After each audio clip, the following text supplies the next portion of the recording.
परमात्मा शिव और उनके दिव्य कर्तव्य। जैसे हम शरीर में हैं तो हमारे कर्तव्य तो साधारण हो सकते हैं, लेकिन परमात्मा सृष्टि पर आते हैं तो उनके कर्तव्य तो महान होंगे ना। लेकिन परमात्मा का स्वरूप है ज्योतिर्बिंदु स्वरूप, लेकिन पूजा के लिए हमने शिवलिंग बनाया। लेकिन परमात्मा ने जो वचन दिया है गीता में, यदा यदा ही धर्मस्य ग्लानिर्भवति भारत अभ्युत्थानम् अधर्मस्य तदात्मानं सृजामि। इस भारत देश में पापाचार भ्रष्टाचार बढ़ जाता है तो परमात्मा कहते हैं मैं इस सृष्टि पर अवतरित होता हूँ, है ना। इस अनुसार अभी परमात्मा होते हैं अवतरित, लेकिन किसी शरीर के द्वारा तो ज्ञान देंगे ना। तो ये ब्रह्मा विष्णु और शंकर के द्वारा ये सत्य ज्ञान हमें देते हैं। तो ये ब्रह्मा कौन है? अभी यहाँ हम कहेंगे ब्रह्मा माना यही ब्रह्मदेव का देव है क्या?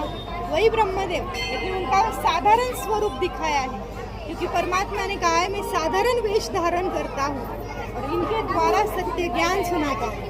तो इनके द्वारा नई सतयुग की सृष्टि की स्थापना करने का कार्य होता है। विष्णु के द्वारा सतयुग की सृष्टि की पालना करते हैं।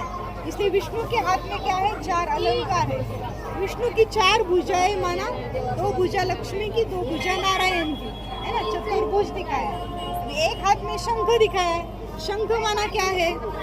शंख हमारा मुख भी एक शंख है। तो परमात्मा कहते हैं इसके द्वारा सत्य ज्ञान सबको दे दो, है ना। दूसरा है कमल का फूल। कमल का फूल कीचड़ में आता है, लेकिन उसकी गंदगी उसको नहीं लगती ना।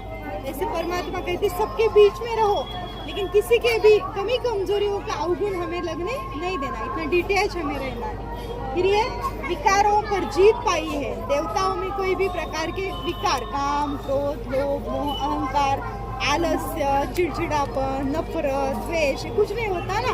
तो ये है ज्ञान की गदा। और फिर है ये चक्र। हम कहते हैं श्री कृष्ण ने चक्र घुमाया और असुरों को मारा, लेकिन ये है स्वदर्शन चक्र, मैंने स्वयं का दर्शन कि मैं कौन हूँ, है ना। इस शरीर को चलाने वाली मैं एक चैतन्य आत्मा हूँ।